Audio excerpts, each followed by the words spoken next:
Now, get up out your seats. Coming to the ring. Now, but I'm wondering if you can bring in with one win, no losses, undefeated in the streets, weighing in over 300 pounds. IHWE Radio.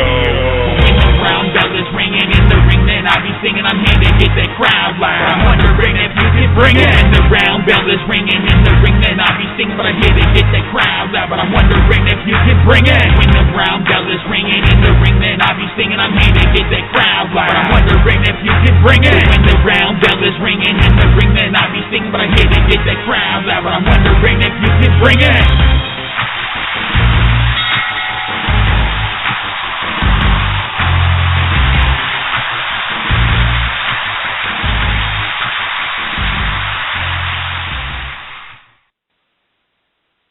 All right, everybody. Wednesday night, 8 p.m. Central Standard Time in the great state of Texas, home of IHWE, and here on the sunny coast of California, 6 p.m. Pacific Time, and you are listening to IHWE Professional Wrestling Radio.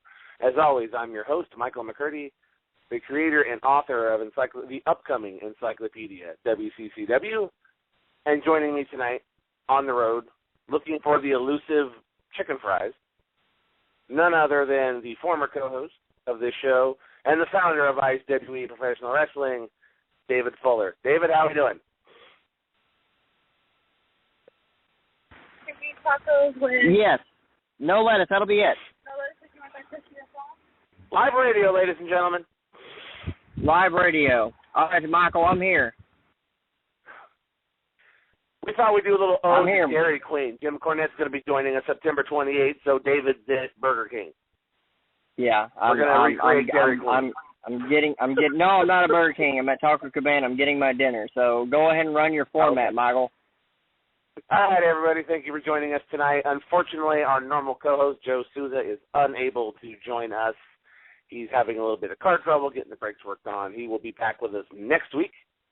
Joining us tonight at the half hour at 8:30 p.m. is going to be Ring of Honor star, Pro Wrestling Guerrilla star, Independent Wrestling star Kyle O'Reilly. He will be appearing September 28th at Old School Hustle.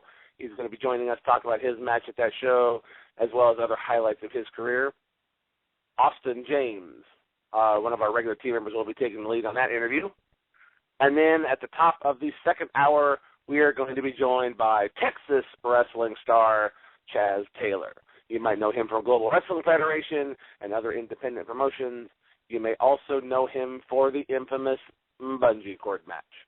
We're going to talk about the bungee cord match. I'm looking forward to talking about the bungee cord match.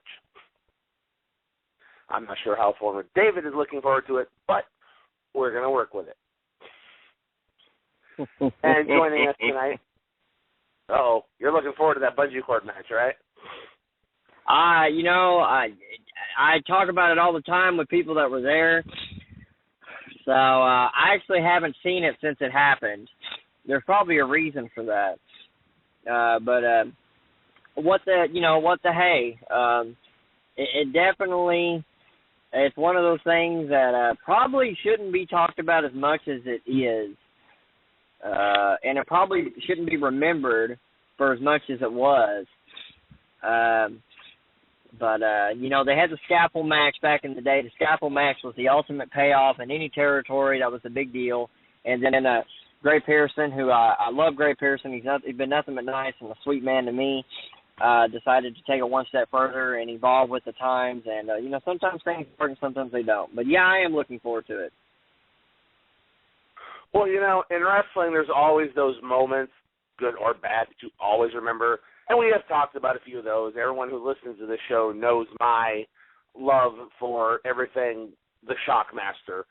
So if it's something that stands out in wrestling and makes you go, what the is that? I love it. And the bungee cord match definitely is the top 5 of one of the infamous moments in wrestling, in my opinion. The Shockmaster, the bungee cord match, I can go through the rest of my top 5 probably, but we're not going to do that right now. There you go. So I'm looking forward to talking to Chaz. Well, Michael, like I said, Gray Pearson, for all of his detractors, he tried something, and he tried something, and you don't know until you try. And there were probably people around with a little more experience, with a little more knowledge, that knew this territory a little bit better than Gray. At the end of the day, it's his money, and usually you got to go, you got to listen to the guy with the money. I've been in that predicament several times. I don't know what his mindset was, but I do know he was trying anything in his power to pack the sportatorium. So, like I said, I met Gray. I've talked to Gray a handful of times. He was a guest at the Hall of Fame a couple of years ago, and he has been nothing but extraordinarily nice to me. He a real nice guy, maybe too nice. At that point, during the global era when Gray had come in, at that point, some of the bigger global stars had already come through the territory and gone on to greener pastures, as some would say. I don't know. Like I said, Gray's been nothing but nice to me, and as somebody who lived through the territory, the bungee cord match will certainly stick out there. I don't think it's any worse than Chamber of Horrors or the Coal Miner's Glove match, or the White Castle of Fear match, or the King of the Road match that WCW put on at Uncensored 1995.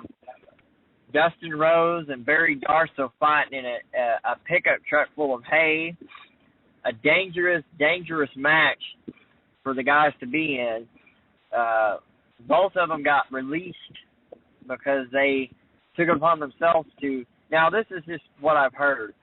Dustin Rose and Barry Darso took it upon themselves to, at a pay-per-view that was marketed as uncensored, in a match that took place in the back of a pickup truck, not a Ford Ranger, but a 18-wheeler that looks like it hauled pigs and horses and cows. They took it upon themselves to add a little color to the match, and they both were released from WCW because of that. Didn't really work out too well for Barry Darso. I think it was the best thing that ever happened to Dustin Rhodes, because then a few months later he would be known as Gold Dust. So there's a little trivia. Brian Westcott's on the air. Brian Westcott is he's our research analyst. But there's a little bit of trivia for you folks. Had Dustin Rhodes not been released from Uncensored from WCW, Goldust may have never happened, or it might not have happened at the time that it did. Now that is an interesting analogy if you think about it. The King of the Road match from the very first WCW Uncensored, which is definitely in my top 10, may have led to the evolution of one of the WWE's most notable stars, Goldust. Something good came out of the King of the Road match, Goldust. That's probably the only thing that ever came out good from WCW, uncensored pay-per-views. And, I want to say this, and Michael, you were probably going to touch on it tonight. Hopefully you will, and if you do later, that's fine. Very depressing to hear about the death of Sean O'Hare. Sean was a gifted young man when we all first saw Sean in I wouldn't call them the dying days of WCW, but in WCW's, when WCW was trying anything and everything just to put out a product, Sean O'Hare came along with a group of gentlemen, Chuck Palumbo, Mike Sanders, Mark Jindrak, great bodies. They all look like they were, carved out of granite, pushed to the moon immediately, maybe too quickly. Sean is one of the few talents from the WCW that is acquired by WWE during the WCW purchase. And then, he kind of flounders in WWE because it's a different style. He didn't know the WWE style, and I don't think anybody took the time to teach him the WWE style because immediately the WCW crew, I believe people wanted him to fail from the get-go. And then it looked like he was going to get a little bit of a rub working with Roddy Piper in 2003, and that kind of stalled when Piper was released after a controversial interview on HBO. It's very unfortunate anytime someone leaves this world, especially the way that it's being speculated that Sean left this world. So my deepest condolences to Sean's family, his friends, and the fans who enjoyed his time on television. Certainly looked like he loved the business. And, it's very unfortunate. Yes, I can't say it any better than that. We were going to talk about that for a few minutes. I mean, everybody's still, reeling from the news last night. Scotty Riggs, I believe, was one of the first people to put it out there, and then it just slowly started being confirmed by other news sources that, Sean O'Hare passed away Monday at the age of 43, and, it's being speculated, unfortunately, now that it looks like it was a suicide. We obviously don't know all the details, but, our condolences go out to the family of Sean O'Hare. Definitely one of the talents that you kind of wonder what could have been. The Devil's Advocate gimmick he was doing at first in the WWE, I enjoyed it. I was waiting to see where it was going to go, and unfortunately, creative or something went awry, and we never really saw the full potential. So, and unfortunately now, due to what happened, we will never know the potential of what could have happened. So, our condolences to the family. Also, just another, for me, this is something, but a little unrelated wrestling thing. If anybody out there, James Bond fans, I just read online today that Richard Kiel, if anybody knows who that is, the big 6 foot, however big man that he was, who played Jaws in the James Bond films, passed away today at the age of 74. So, not wrestling related, but definitely if you've ever seen the James Bond films, Jaws is one of the iconic villains in the James Bond movies. Or you might remember him from Happy Gilmore as the man whose foot the ball landed on and played the ball where it lied off the big man's foot. That was Richard Kiel. And joining us now on our show, the other 2 members of the fine team that I have assembled, Brian Westcott and Austin James. Guys, how are you doing tonight? Doing real good. Because good is just we know not good Austin's enough. Phenomenal. Brian, you have to start getting that aspect of just thinking that good is never good enough. You have to be phenomenal. I'm not kidding. It's a way of life almost. I mean, it's working for me. I know positivity is a big thing for people to have a great day. I mean, not a great day, a phenomenal day. I just basically bypassed it on entire speeches about a second ago. Well, Austin, time, man. Big interview coming up in about 20 minutes. Kyle O'Reilly is going to be a guest on our show to talk about old school hustle and his career. I know you are definitely looking forward to that interview. Well, I have to tell you a little bit about Kyle O'Reilly. He's a PWG World Heavyweight Champion, a Ring of Honor, multiple-time Ring of Honor Tag Team Champion, one half of Red Dragon, probably, in my opinion, my favorite tag team in the world today with Bobby Fish, and they've been multiple tag team champions at Ring of Honor, current tag team champions at Ring of Honor right now, and he's going to be at Old School Hustle September 28th, right? 28th. And he's going to put on a show like nobody's ever been seen before. And I promise you, he's my favorite wrestler in the world today. I think he's so good at what he does. I mean, he's a fine wrestler. He's just amazing. I can't say anything more good about him. Now, speaking of Ring of Honor, we actually had a little Ring of Honor news happen over the weekend. There's a new, I believe only the second 2-time champion in Ring of Honor, and some issues at the border for the former Ring of Honor champion. Yeah, I mean, Jay Briscoe, now the second guy in history to basically say the second person in history to say that he's a 2-time Ring of Honor World Champion. You have to remember, there's only 21 ROH champions in history. There's only 21, and Michael Elgin was defeated this past Saturday night at All Star Extravaganza on pay-per-view. And I mean, there's a bunch of stuff going on in Michael Elgin's life, and there's I think there's some weird things happening with his visa, his work visa for the United States. So he's not going to be able to be in the United States for 90 days. He's not going to be able to go to wrestling shows for 90 days. And right now he's going to try his luck into baseball while to pass the time and see if he has anything to offer in that field. No pun intended. Now, some people are saying that it was the fact that he came out and said that he was preparing for a tryout for baseball that maybe led to the changing of the guard at the pay-per-view. That may be the case, but I mean, there's so many things that people are saying, and I think the only person who really knows the truth is Michael.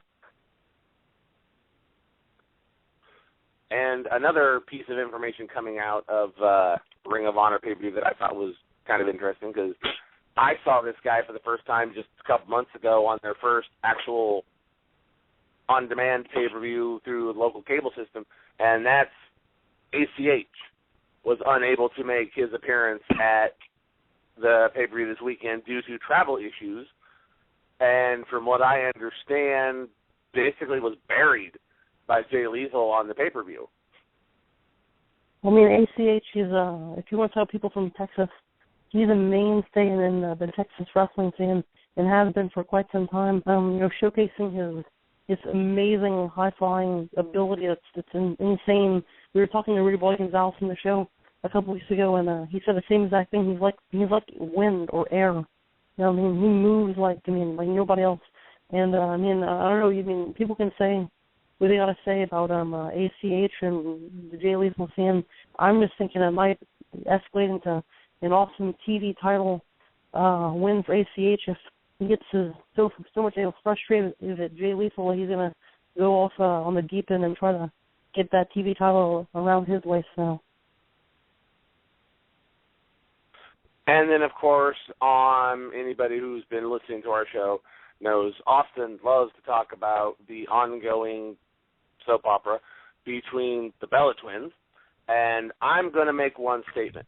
I sat through the Jerry Springer confrontation thing on Raw, and I wished I hadn't. Come on. Absolutely. Really? Absolutely ridiculous. No it was point they needed. Jerry Springer. I'm sorry. Come on. I watch Jerry Springer if I want to find out whose sister is sleeping with her mother's boyfriend's nephew, whatever. That's when I'll watch Jerry Springer. I'm not going to tune into Monday Night Raw. So I'm going to come out on note and say that I thought the Jerry Springer bit was absolutely ridiculous, and they need to either throw the two into a match, get this over with so they can move on their separate ways, or I would hope they just end it. But no, Michael, I don't know what was your take about. on it, Austin? I know you've been a big on this whole angle. I don't know what you're talking about. I think that the entire situation, Jerry Springer probably helped him. I know the Bella Twins have had their mix-ups in the past, but I think Jerry Springer was the only person who might have been able to help them despite their little scramble at the end of the segment there. But Jerry actually suffered a few bruised ribs, I believe, or fractured ribs. And, that's just a painful thing. I actually sent him a get well card yesterday. I hope he's doing amazing. I know he's in good spirits, right? It's after being between those two girls, I think anybody would be in good spirits. Yes, anybody would be in great spirits being in between the Bellas, maybe.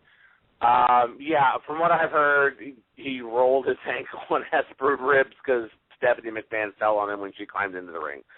As always, folks, how much of that is real, how much I can't even do this with a straight face. Oh, my God. All right, anyways, we're moving on. Austin, what else is happening out there in the great world of professional wrestling other than the passing of Sean O'Hare, which we've already discussed?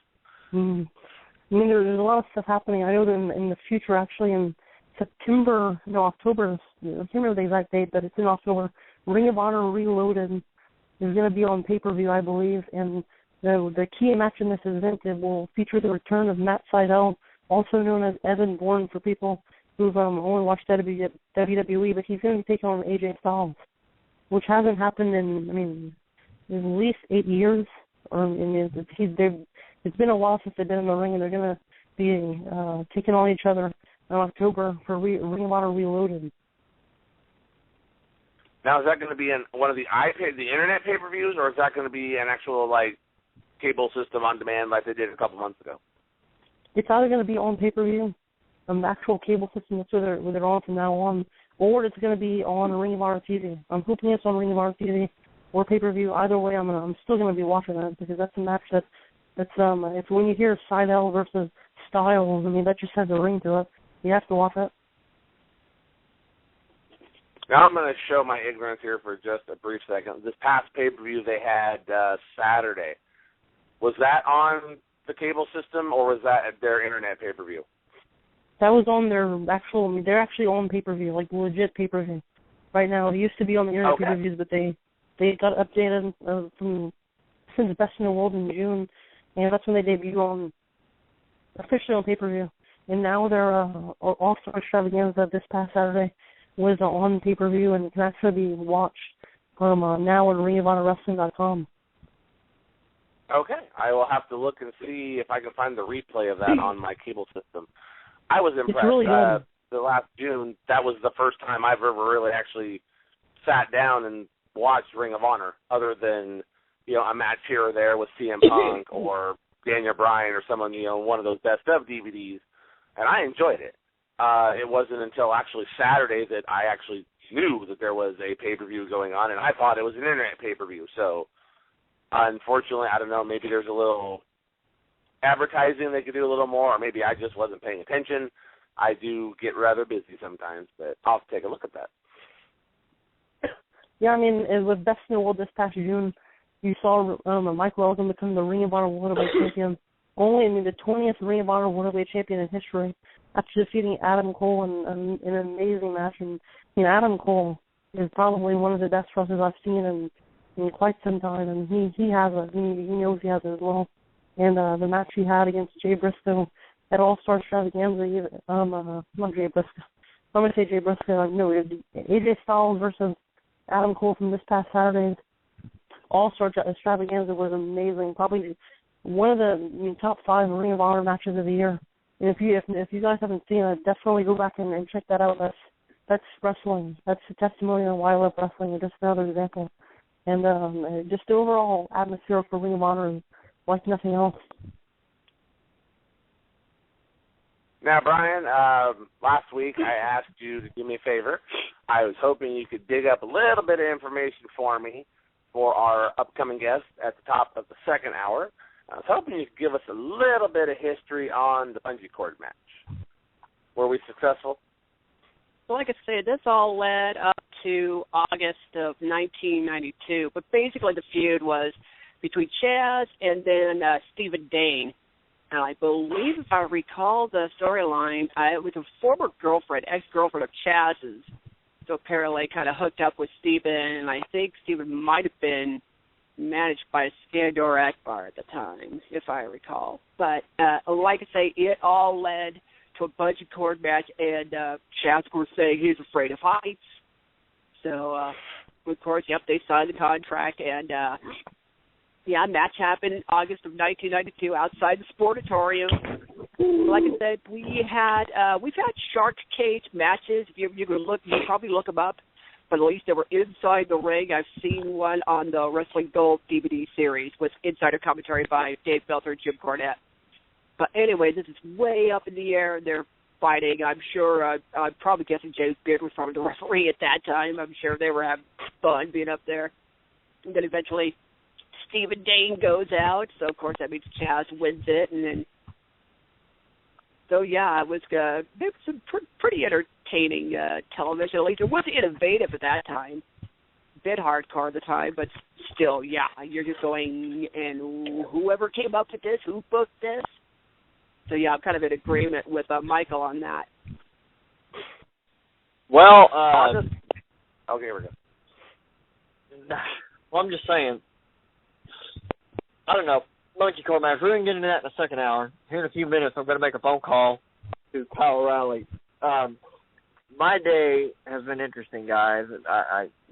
Here's the phone calls I got today. The Grappler Linden, Jim Cornette, Morgan Dollar. Wow. And I want to give a shout out. I want to give a shout out to Morgan.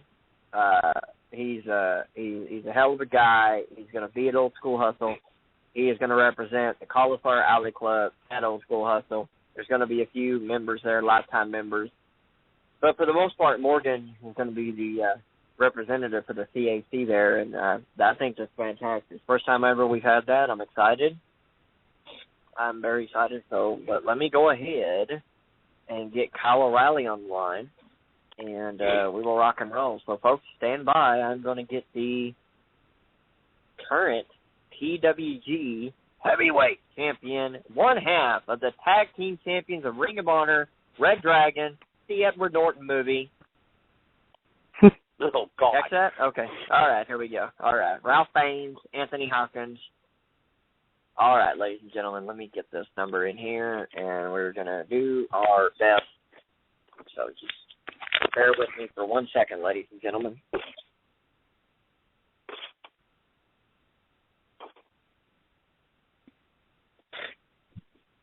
And while we're waiting for David to get our guest on the line, I will let it be known, we just mentioned Morgan Dollar.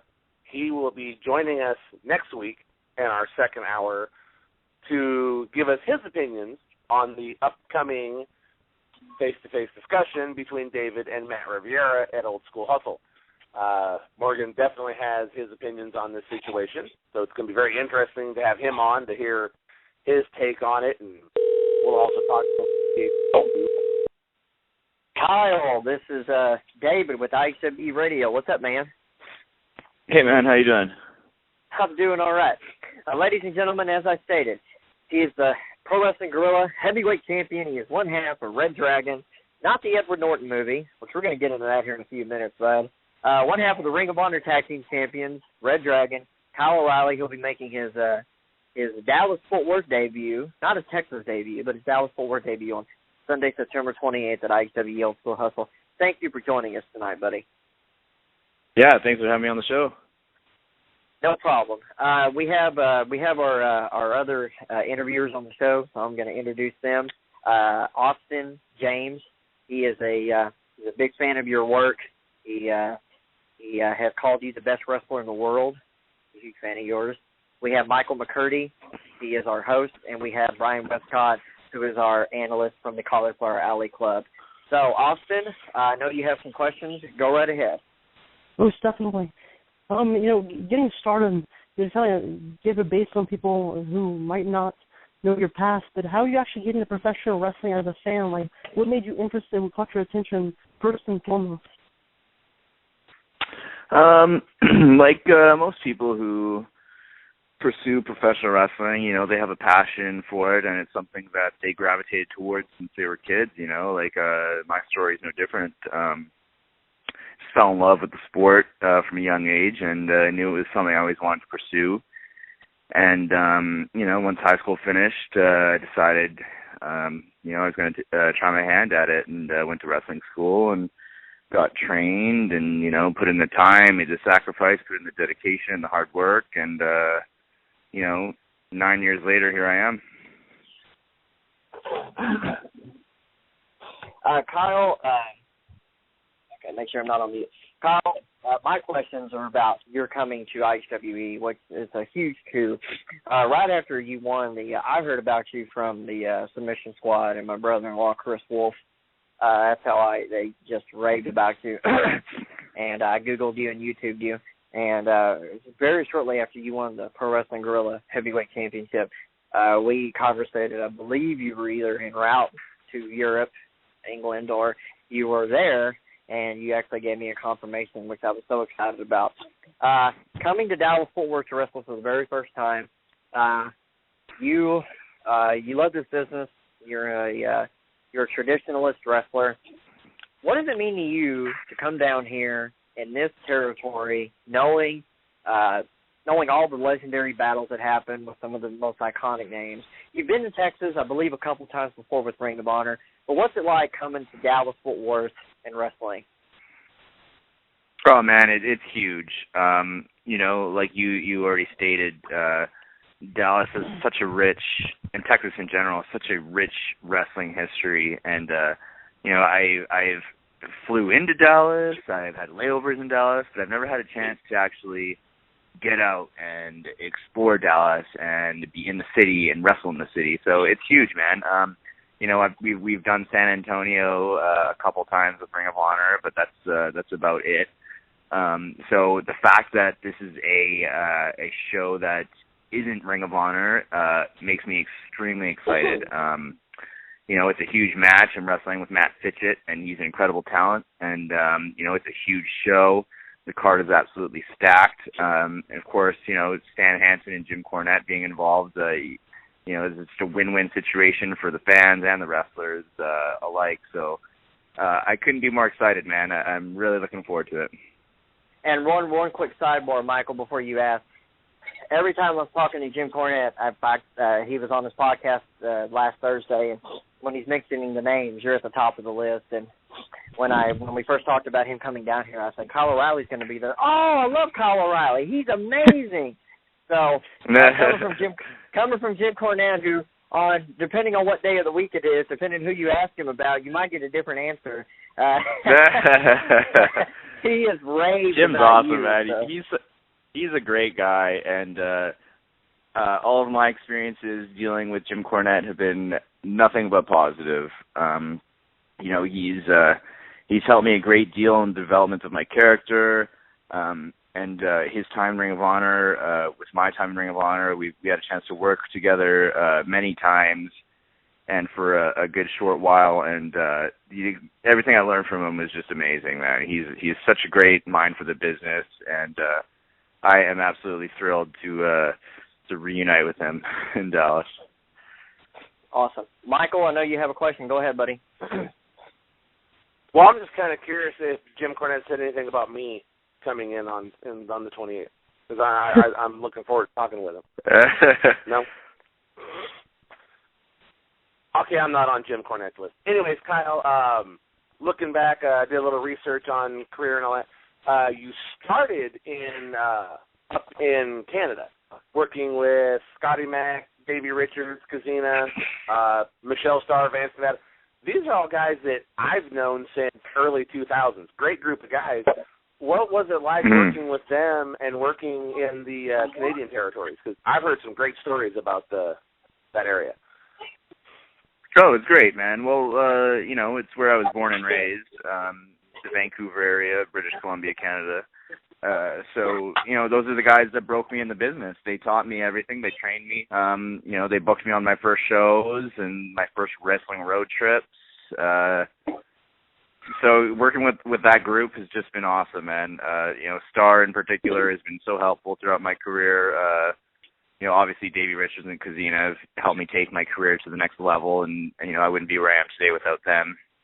Vance Nevada, you mentioned another guy who has a great mind for wrestling, and a guy who's, he's a wrestling historian. He's still a practitioner in the sport and in the industry, and he has a lot of say of what goes on in that territory and in the Western Canadian territory. So, it's a great territory. There's currently still so much freaking talent up there.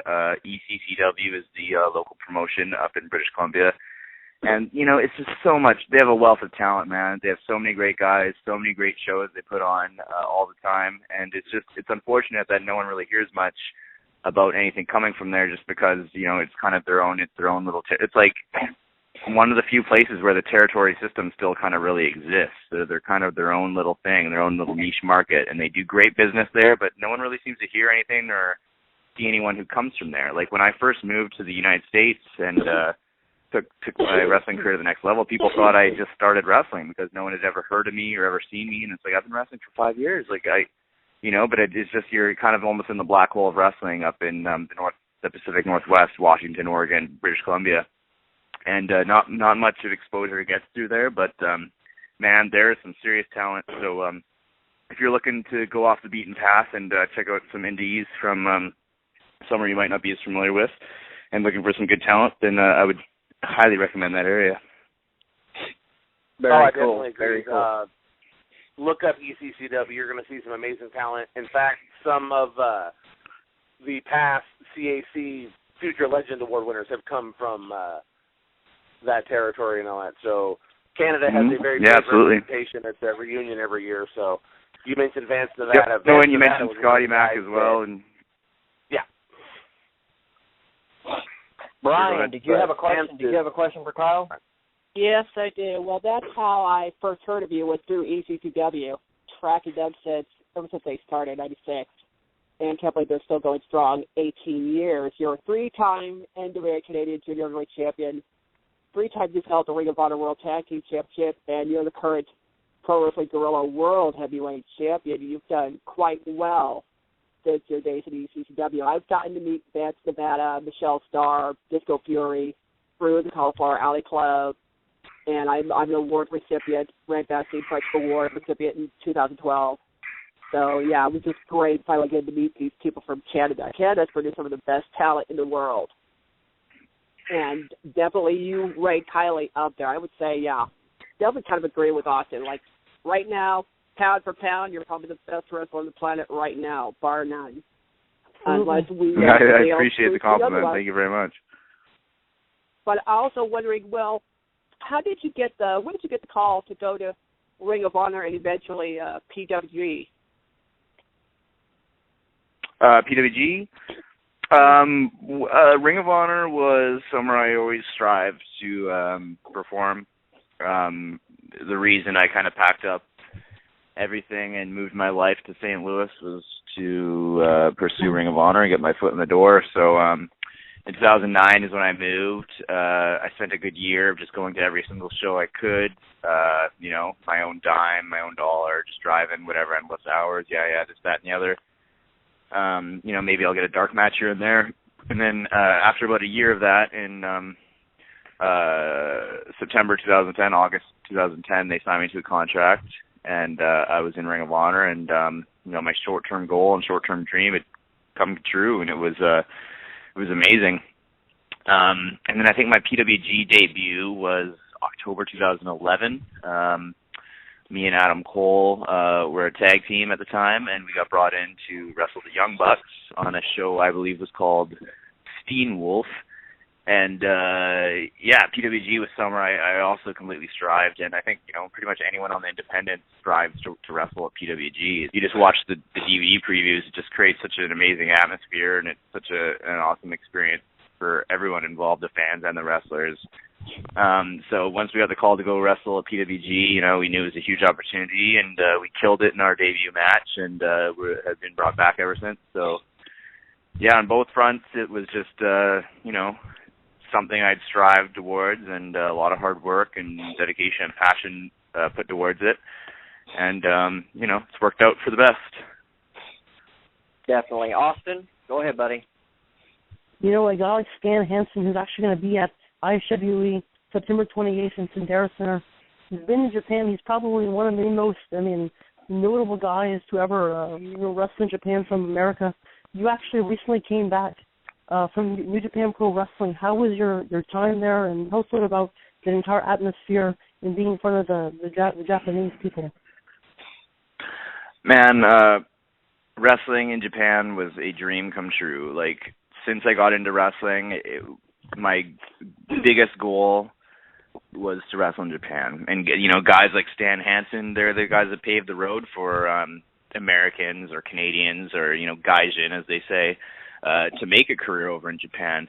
I'm a huge fan of Stan Hansen. I've been watching his matches since I started wrestling, since I found out that Japanese wrestling was more than just hardcore matches. As soon as I found out about these all-Japan heavyweights and New Japan, it was like, holy crap, my eyes just opened to a whole new world. So it was always a dream to wrestle in New Japan. And getting to finally go over there and wrestle on one of the biggest shows of the year at the Seibu Dome is amazing, man. Life-changing experience, and had the best time. Can't wait to go back. It was just unbelievable. And you fit in there like the most perfect thing ever, because your style, that MMA mixed style professional wrestling, was insane. I can't even tell you how much I appreciate you as a wrestler and everything. I always say this, I always mention matches like Shawn Michaels versus Undertaker at WrestleMania 25, but a testimonial while at professional wrestling, you're without a doubt one of them. Well, that means a great deal to me, man. Thank you very much for that compliment. And I've definitely patterned my style, after a Japanese sort of style. Like, I always thought that they were the best wrestlers in the world. They put on the most realistic and believable matches. So, it was something that it's something that I believed in, and something that I wanted to sort of bring to the table in my work over in America. So the fact that I've got to sort of take my style, and me and Bobby Fish have gotten to go over to New Japan is just so wicked, man. I just excited to see where this journey is going to keep going, and looking forward to what the future holds. Kyle, we've seen over the years. I've been involved in independent wrestling for over 15 years now, and we have seen. You're working for the top promotions. You're a tag team champion, a Ring of Honor. You're one of the flagship stars. You're the PWG champion, and the PWG title doesn't change hands every week. It's not. I mean, I went through the list, and it's just the list of a who's who. I think now, and I've said this in interviews, I think now, maybe the last 2 years and going forward, I think now is the most important era, the most important time to be the best you can be on the independent levels. For so long, guys went out and killed themselves on the independent, and it didn't matter because there was a certain prototype in the WWE, and they only went after certain people who looked a certain way. But over the years, we've seen, everybody knows that I'm not breaking any kind of news here, but talking about Claudio, a.k.a. Cesaro, Seth Rollins, the list goes on, Daniel Bryan. I think now, and would you agree with me, and have you got anything, can you give anybody who's wrestling anywhere in the country right now who wants to take that next step, I think now is the best time to be an independent wrestler and to wrestle like you're doing, like Bobby Fish is doing, like Adam Cole is doing, like the superstars of Ring of Honor, the superstars of Pro Wrestling Guerrilla, wrestling the way y'all do. I think now's the most important time because we've seen so much of an influx of those same independent kind of stars go on to NXT, go on to headline WWE, looking at right now with Dean Ambrose, looking right now with Seth Rollins, Claudio, so on and so forth. Okay, do you agree with that, number one? And number two, any words out there for anybody who's maybe stuck in a market, maybe they're wrestling for people that they know? You got to get out there, you got to get yourself out there, and you just got to take risk, right? Yeah, man, absolutely. Like, I think right now we're looking at a golden age of independent wrestling. Just look at the lineup from the most recent Battle of Los Angeles over at PWG. Right. It was just absolutely stacked. The talent just in that locker room alone was just mind-blowing, just incredible, and everyone was just absolutely killing it in every match. So I think, 15, 20 years from now, we'll look back at this era in the independents, and it'll be like looking back at, the Super J Cup of '94, just the plethora of amazing talent over in that tournament in Japan of the independents. The top guys were killing it on the Indies end, the Benoits, the Jerichos, the Malenkos, the Guerreros. Like, I think that's going to be kind of, people will look back on this era and think, holy crap, look at all those guys in the Indies. Can you imagine? Like, so it's an exciting time to be an independent wrestler, and it's an exciting time to be involved in wrestling altogether. And number two, you were absolutely spot on. You have to get out and take risks. If I'd stayed in BC, Canada, I'd still be wrestling, 1, 2, 3 times a month in front of the same fans, wrestling the same guys. Like, in order to make it in professional wrestling, if you to whatever degree, if you just want to do it to satisfy yourself, if you want to do it to make a career out of it, if you want to do it to make money, you got to get in that car, you got to pack up your shit, and you got to go somewhere where the wrestling is plentiful. You got to go somewhere where you can wrestle more. You could be wrestling every weekend. You got to wrestle guys that are better than you. When I first moved to the U.S., I went from wrestling maybe 2 or 3 times a month to wrestling every single weekend, and wrestling guys who are better than me and more experienced than me, and that's how you improve. You have to wrestle guys who have that experience. It's on-the-job training. You have to go and learn. You have to shut up. You have to close your mouth, and you have to open your ears and listen. And that's the most experience you can possibly gain. So I would highly recommend anyone wanting to make an impact in pro wrestling. You just got to get out there, man. You got to email. You got to train. You got to work hard. You got to go where where the getting is good. And right now, it's an exciting time for wrestling. So the opportunities are definitely there. Just network and make friends with guys, and do what you can do. Damn right, I agree. Michael, you got another question for Kyle? Yes. Through Canada and then on into PWG, Ring of Honor, you've had a chance to work with just some great names on the independent scene. But who are some of the names that inspired you that you kind of tried to pattern yourself over and tried to get some ideas from when you were breaking into wrestling? As far as like guys on the indies, absolutely, I would say Bryan Danielson. He's a guy I definitely patterned my early style off of, and my current style off of as well. Davey Richards, of course, because he's one of my best friends, and he's amazing talent as well.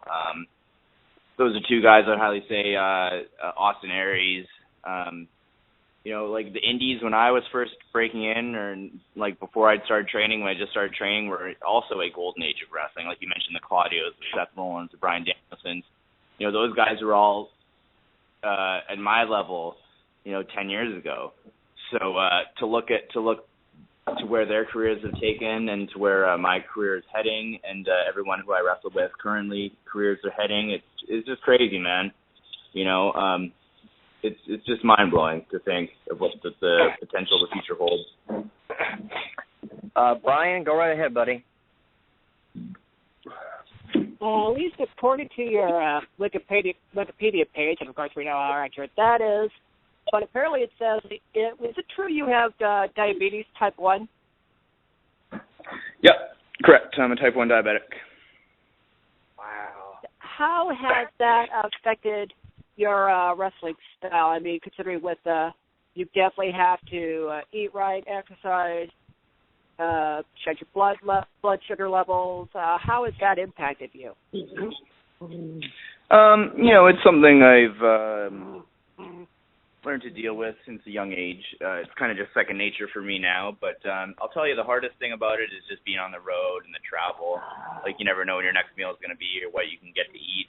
That makes it difficult. And the tough wrestling schedule and the tough matches, it puts a lot of pressure and stress on the body, and it kind of causes my blood sugar to skyrocket a little bit because my body thinks I'm going through trauma. Like, what the hell is happening? Oh my God, this guy's landing on his head. Whoa, sugar. Like, it thinks I'm getting hurt and injured. So it kind of screws me up a little bit, but it's just part of the dance, man. I'm used to it now. It's just, I wouldn't know life any other way, so it really doesn't affect me too greatly. But it's a struggle, man. I'm not gonna lie. It is a challenge. It is something that's very real and very. It's something that I have to deal with on a. I have to take 6 to 7 shots a day. It's just life. Wow. All right, Austin, go ahead and wrap us up, Austin. You got the last question, buddy. Well, I noticed this question, saved for last, should be good, but I mean, September 27th, Ring of Honor Reloaded. We're going to see the return of Matt Sydal. He's going to be wrestling AJ Styles. I know for a fact you probably have your sights on Matt Sydal to wrestle somewhere down in the future. Can you agree with that? Wow, it's Sydal versus AJ. They announced that. That's insane. Yeah. It's going to be amazing. I did not know, but that's crazy. I knew Sydal was on the show, but that's a crazy match. I hope I don't have to follow that. Yeah, man, Matt Sydal is a guy I am very much looking forward to working with. He's incredible talent, and just an all-around amazing dude as well. So can't wait to tangle with him in the ring sometime soon. I recently had the pleasure of working with AJ Styles in Ring of Honor, and that was the dream come true, and just an incredible match. I believe it'll actually air this weekend on Ring of Honor television. So those listeners who have access to ROH TV, please check it out and keep supporting Ring of Honor and keep supporting IHWE and keep supporting independent wrestling at all levels. All right, ladies and gentlemen, well, there you heard it from the man himself. He's one half of the Tag Team Champions of Ring of Honor, along with Bobby Fish. They're known as Red Dragon. He is the current PWG World Heavyweight Champion, and as far as I'm concerned, you're a walking inspiration. I did not know that about you. You're a walking inspiration because you go through what you do every day.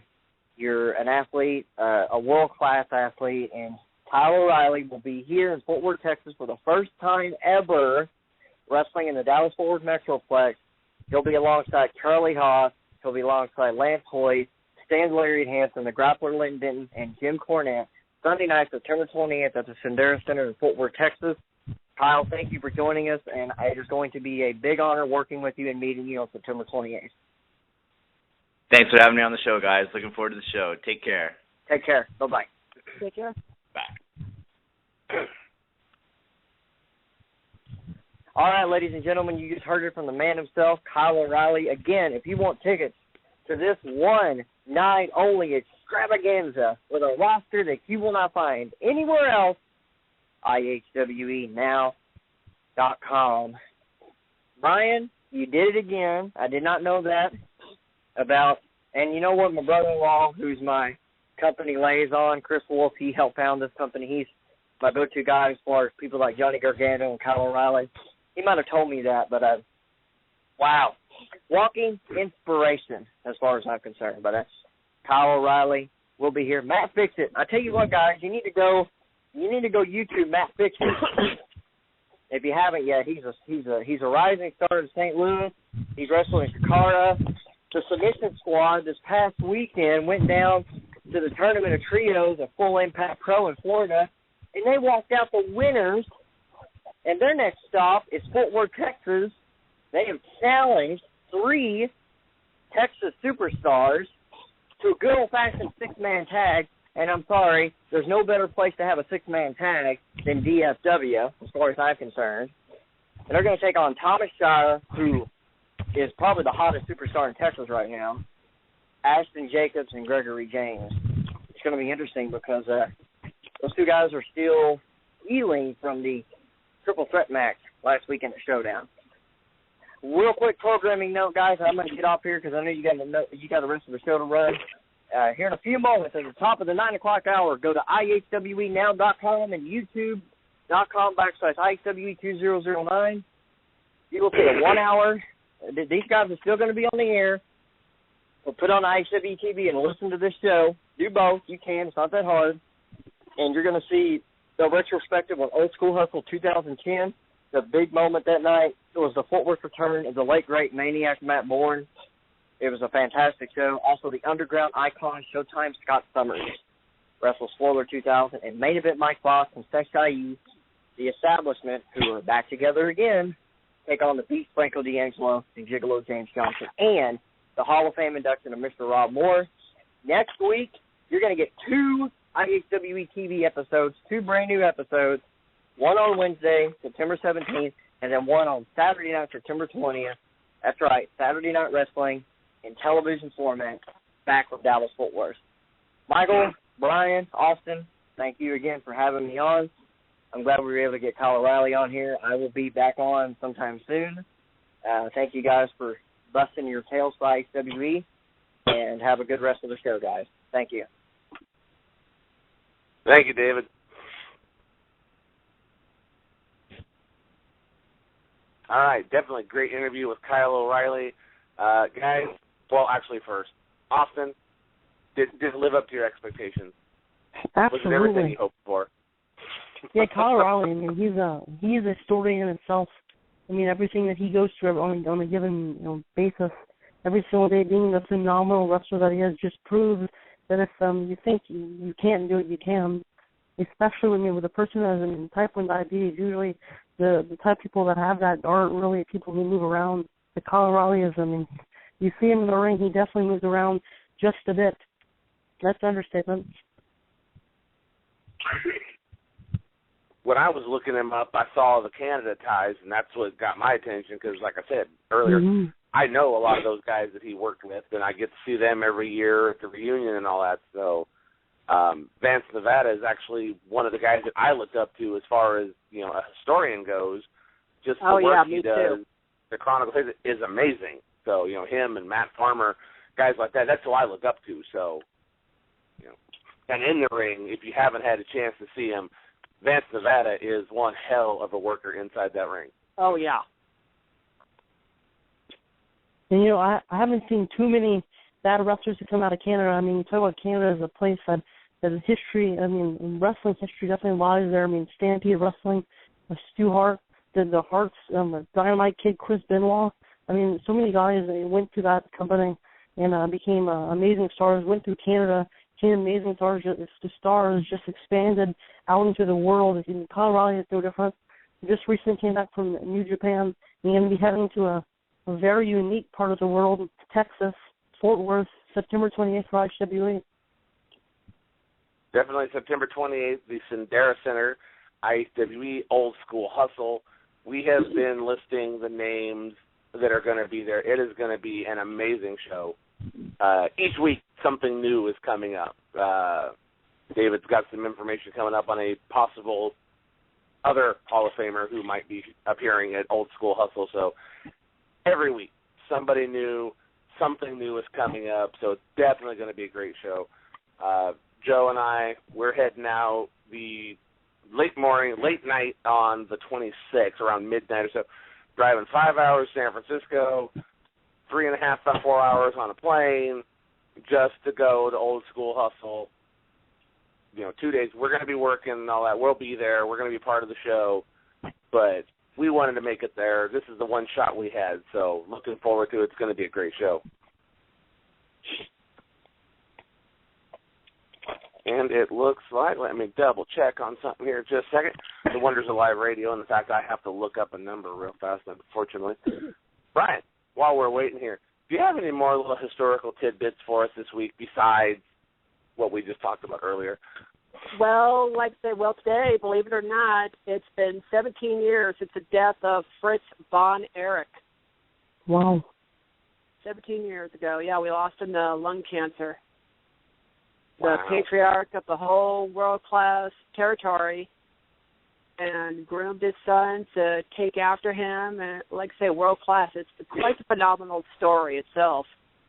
Has all the hard work Michael, myself, and others have been putting into this Encyclopedia WCCW. Looking forward to seeing it when it's all said and done. Oh, yeah, and by the way, I got my IHWE shirts today. All right, the U.S. Postal Service did its job and delivered the mail. Sweet. Yep. I want my team to look sharp, people, out there listening, so I went out, I put down the money. We now have some official polos and some official T-shirts, so if you see one of us out at Old School Hustle, NWA Elite, if Austin happens to be there, or any independent show, you happen to see one of us walking around with the IHWE radio logo there, feel free to come up and tell us how much you enjoy the show. Feel free to tell us if you think the show sucks. We want to hear from the fans. We can't do a great show without your feedback. Yeah, feel free to come up to me and tell me how your day is. And if you don't answer with the word phenomenal, you're just not doing good enough. That's right. Hashtag phenomenal. If you see Austin at a show, walk up to him. If he's wearing his IHW radio polo, walk up to him and just say, I'm phenomenal. Austin will probably take his picture with you, and then we'll post it up on the IHW radio fan page. A little Maybe fan it depends on how I'm feeling that day, which on a given day I'm doing phenomenal. So, it's, IHWE is definitely a place for the fans. All right. We are being joined by our second guest this evening. We talked a little bit about him earlier. When you talk Texas, you got the names. We all know world-class territory. We all know the Von Erichs, the Freebirds. Global Wrestling Federation was another group that came through there. We all remember Global. ESPN, they had a national TV contract. Look at some of the names that came out of Global Wrestling Federation. You had the Handsome Stranger, who went on to be Marcus Alexander Bagwell, Buff Bagwell. We all know what he's doing now. Unfortunately, it's adult films, I believe, but at the time, he was a great ring worker. The Ebony Experience, Booker T and Stevie Ray, at that point in time were Kane and Cole. They came out of Global Wrestling Federation. A man named Justin Hawk, who came into WWF, and we now know as JBL. The Lightning Kid went on to become the 1-2-3 Kid, the Lightning Kid, X-Pac, all came from Global Wrestling Federation. Our next guest was another one of the stars of Global Wrestling Federation and a Texas star still working in the ring today, I believe. Please welcome to IHWE Radio, Chaz Taylor.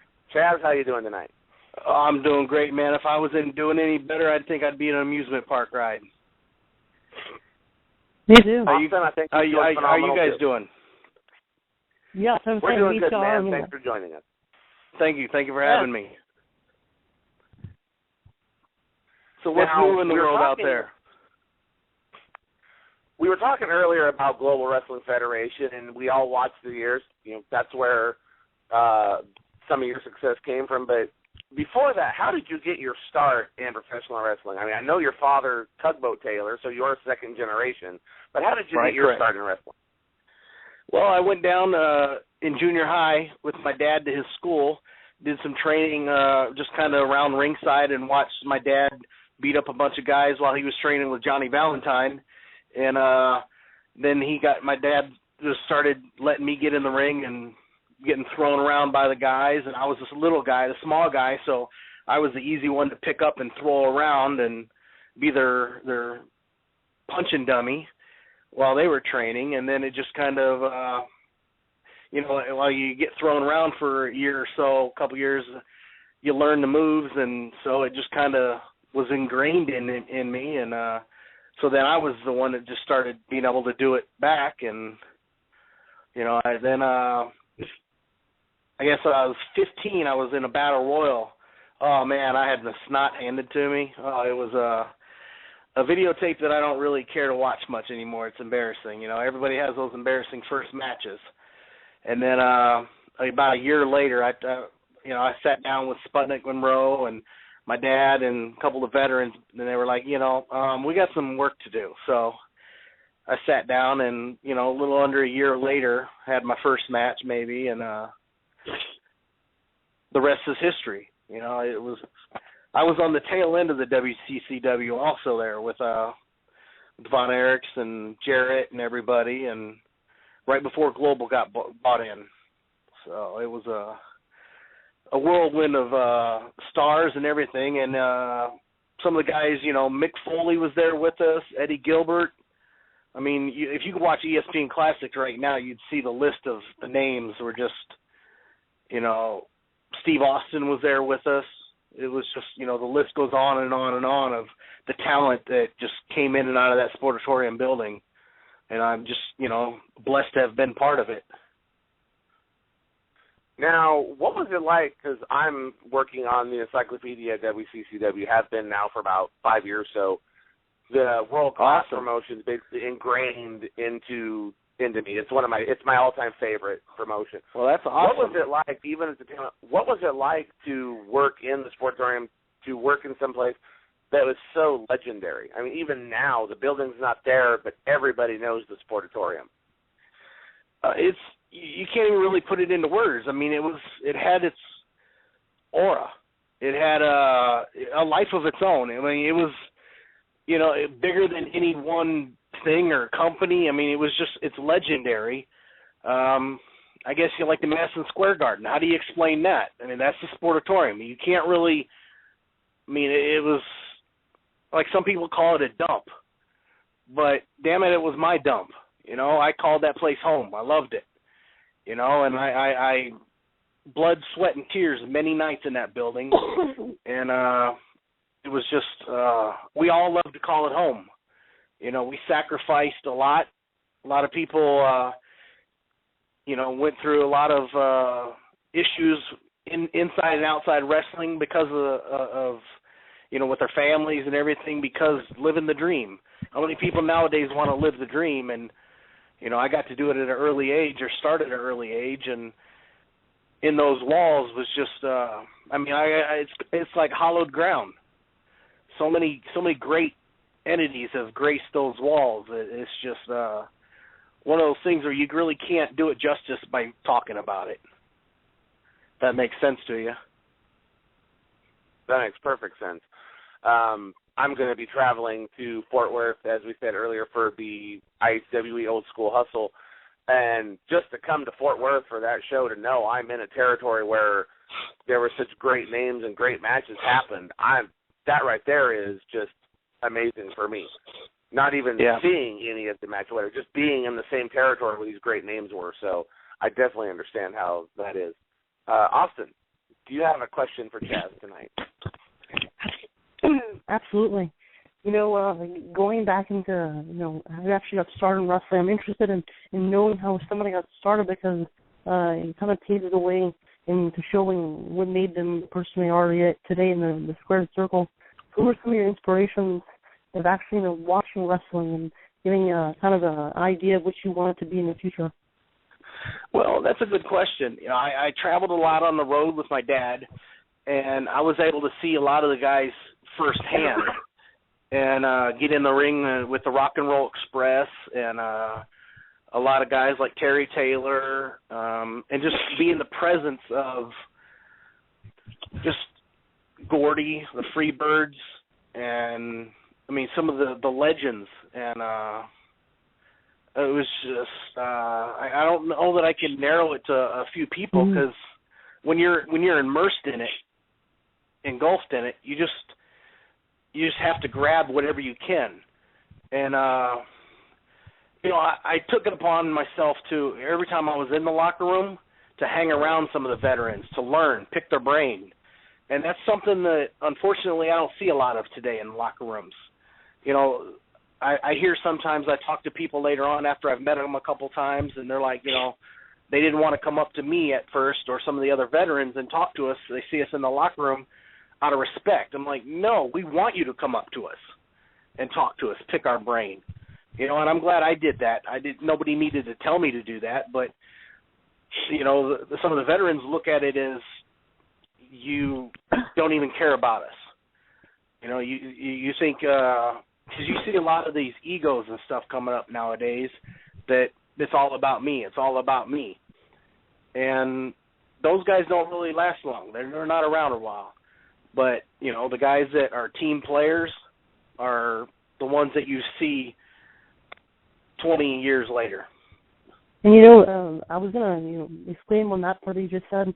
It makes sense to talk to the legends and the veterans of professional wrestling, because I always say that success patterns success. So if you pattern your way of life, your way of living, and the way you want your road to be paved for the future, knowing how somebody else did it before you and how he was successful at doing it, it's kind of smart to think about talking to those guys to kind of get some advice. You would think. You're right, yeah. And, some of the guys, Brian Pillman I got to rub shoulders with, and just a lot of names that were just, legends, and they were just great people. Not only great wrestlers, but, some of these great people that, anytime I talk to some of the guys that I just, or I'd watch some of the guys do some different things on TV, and then I'd go down to the gym and I'd try it and think, well, luckily that we had a gym that I could actually go to the gym and try some different moves, and I lived in the gym when I was younger. So, if you remember correctly, back around in the early 90s when they started the cruiserweight division, almost every month I was in the top 10 of the cruiserweight division, and a couple times I got up to number 2, and the only one that I could never really beat was Jushin Thunder Liger. And I met him a few months ago. Great talent, man. He's still one of the best. I met him a few months ago in Houston at an NWA show, and we talked about that and how he was happy to meet me, but it was kind of a bittersweet, because I respected him, but in the behind is like he just always seemed to impress people a little bit more than I did, and I always kind of had a bit of respect for him because of that. It seemed like he must have worked his butt off a little bit harder than I did. Liger's something special. And doing everything that he did in the past, and he continues to do for all the future professional wrestling. I mean, I think he's like 50-something years old, and he's still can go in the ring. I remember seeing a match recently against Adam Cole when New Japan invaded Ring of Honor a couple months ago. Yeah. I mean, off the chart. I mean, he still has it. He's probably still going to have it on route into the future. But speaking of some of your favorite wrestlers, I know many of them. When you're young, you probably have to come from NWA, and you're actually a big part, a staple of the National Wrestling Alliance right now, NWA Houston. And I mean, to be a fan of the National Wrestling Alliance right now is a big thing. I mean, they just came out with a new magazine, the NWA Ringside magazine. I mean, big things happening for NWA. How does it feel to be part of a company with the lineage that it has? Well, a lot of the guys that actually paved the way for the kids nowadays started in the NWA. It's the oldest governing body in professional wrestling, and that alone says pretty much more than anything you can say. So it's like, if you're a true wrestling fan, you know the NWA. You know, and it's kind of like, you know, as the new NWA took over, it's the same NWA with a new attitude. Mm-hmm. It's a way to put it. You know, and I mean, it's ran by a couple great guys that have the company's interest at heart. I mean, and that says a lot. You know, and I'm not to talk negative about the guys that were there before it, but look how much NWA has grown in this last couple of years, just with, you know, fresh minds and man, look how much they've done in this short period of time. Imagine what they're going to do 10 years from now. It's just, you know, mind-blowing. But these guys have an idea in their head, and they're not letting egos and attitudes and anything get in there. It's ran like a family, and it's just, you know, it's an awesome. I'm fortunate to be part of it. You know, I've been with the NWA for probably over 10 years. And I'm great to call it my home. You know, I'm happy. Definitely. Brian, did you have something you'd like to ask? Oh yeah. Let's go back in time. Like I say, first remember watching when the Global Wrestling Federation first came on ESPN back in 1991. You wrestled one hell of a match against the Lightning Kid in the light heavyweight tournament, and I still remember seeing that. I still can't believe it. Let's see if I remember it now. Lightning Kid, now he did a backbreaker on you on the interview stage. Then he goes up to the ring, goes up the top rope, and then just did a plunge. I don't know how many feet he flew, but he flew quite a bit. And, of course, ironically, you would later beat him for the GWF light heavyweight title in Georgia, of all places. Correct. Joe Pedicino's connections. Right. And, of course, he won the title back. But also, like I say, you've held the NWA Texas Heavyweight Championship 3 different occasions. You've held the NWA Oklahoma Heavyweight title, Global Wrestling Federation Tag Team title. So you've done quite a bit. And, of course, everybody wants to know, we talked about it earlier, so can you take us to that time, August 7th or August 14th, 1992, the infamous bungee jump match, which, if you really think about it, was very innovative, hardcore at the time. No one had ever done it before. And I know part of us were thinking, okay, who came up with this? I mean, is this going to really pay off for everybody, literally? So if you can take us through that. Yeah, well, it was kind of ECW before ECW, if you look at it that way. You know, it was actually Skandar Akbar's idea, you know, just like you said in the interview. Yeah, and, you know, it was the scariest damn thing I've ever done. Talk about, you know, the sphincter being tight. It was, sum it up, it was the scariest thing I've ever done. And, you know, I wish that in hindsight, is always 20/20, but in hindsight, we wish that somebody could have tested the cameras at that altitude, because everything was good and fine. You know, he kicked the snot out of me for a little bit and stuff. We went back and forth, and, you know, people on the ground were kind of, in the dark a little bit, looking up. You know, it was raining. We're looking at tops of buildings, and it's raining and misting on us, and you know, it was freezing. You know, that little freezing rain coming down on us in downtown Dallas. So it was, you know, with that 190 feet up there, it was 180 or something like that, and I think the crane went up a little higher than they said it was going to, which we were like, oh, I know we got to be up here already, and it kept going up higher and higher and higher. But I wish somebody could have tested the camera equipment, because that was ultimately what kept us from being the gimmick or the match of the year, if you will, or the finale, and was we get about halfway up during the match, or halfway up, about 100 feet up, something happened to the cable on the cameras.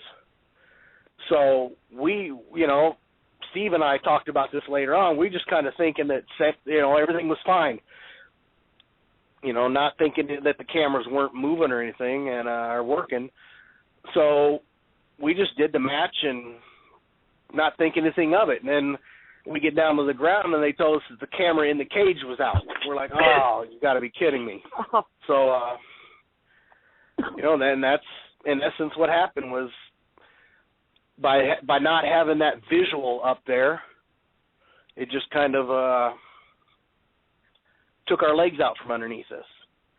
But it was, you know, it was the world's first and only bungee match, which, you know, I'm happy to say I was part of it.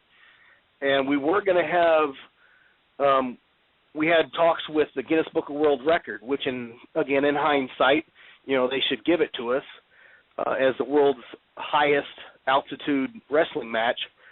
The guy was there and saying, you know, we're not going to do it because next week, the week after, somebody's going to go 5 feet higher. Then the next week, 5 feet higher. Then the next week, 5 feet higher. So, you know, they were like, no, we don't want to keep doing this over and over and over again, so we're just going to opt out of doing it. And, you know, I think somebody should go kick him in the tail now and replay the tapes and give it to us. You know, it was the world's highest. Because, you know, back then, the highest thing going was scaffolding matches. Oh, yeah. You know, that was the hot thing. And that was scary. But, you know, it was, you know, I'm up in the cage and celebrating.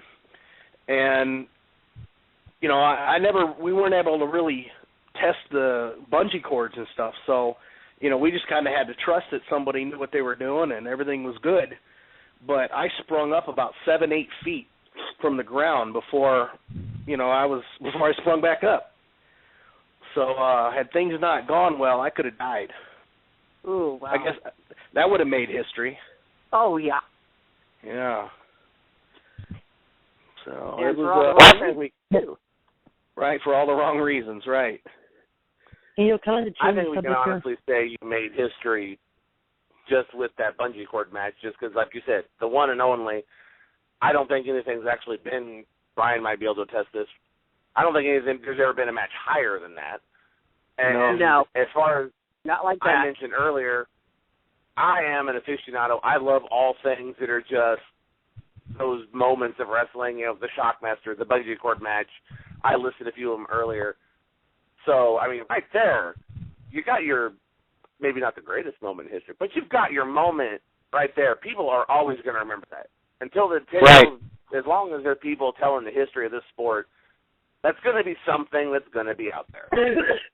Yeah, well, I hope so.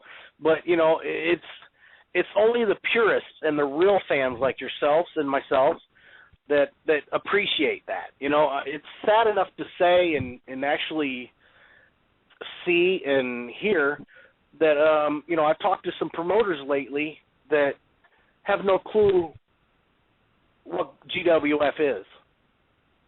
Wow. They're not promoted. Wow. Yeah. And, I mean, so I travel quite often. I'm wrestling like almost every weekend still. You know, at 40 years old, I'm still doing it. And, you know, throwing guys around in their 20s. And, you know, granted, I'm getting thrown around too. But You know, it's like some of these guys for these Legends tours and some of these Superstars tours, I've talked to the promoters, and they're like, oh, well, sorry, I didn't watch Global. I'm like, okay, that's kind of mind-boggling, but here you are, you're in a business, and I don't mean to talk ill about anybody, but, you know, it's mind-boggling when somebody's in a business and they don't respect the business enough to research it. Any other professional sport, they know everybody's stats. They know everybody that paves the way.